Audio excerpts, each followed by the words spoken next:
இந்த வீடியோவில் நம்ம என்ன பார்க்க போகிறோம்னா எட்சி கிரியேட் பண்ணுறதுக்கு எவ்வளோ அமௌண்ட் தேவைப்படுன்னு கேட்குறீங்க. ஸோ அதான் நம்ம பார்க்க போகிறோம். எட்சி கிரியேட் பண்ணுறதுக்கு எட்சி ஷாப்புக்கு வந்து நீங்கள் ஒரு $10 பே பண்ணணும்.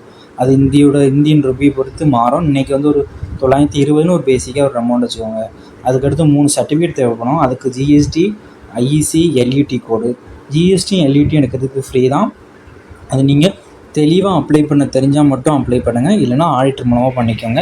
இல்லை நம்மளும் எடுத்து கொடுத்துருப்போம், நம்மகிட்ட மூலம் நீங்கள் பண்ணிக்கோங்க. உங்கள் இஷ்டம் தான், உங்களுக்கு எப்படினா எடுத்துக்கோங்க. ஐஇசி கோட் அப்ளை பண்ணுறதுக்கு ₹500 மட்டும் கவர்மெண்ட்டுக்கு பே பண்ணுற மாதிரி இருக்கும்.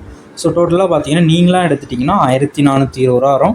10 ப்ராடக்ட் மட்டும் நீங்கள் லிஸ்ட் பண்ணிங்கன்னா அதுக்கு ஒரு ₹200 கணக்கு வச்சுக்கோங்க. ஸோ டோட்டலாக பார்த்தீங்கன்னா 1620 நீங்களாக க்ரியேட் பண்ணிட்டீங்கன்னா.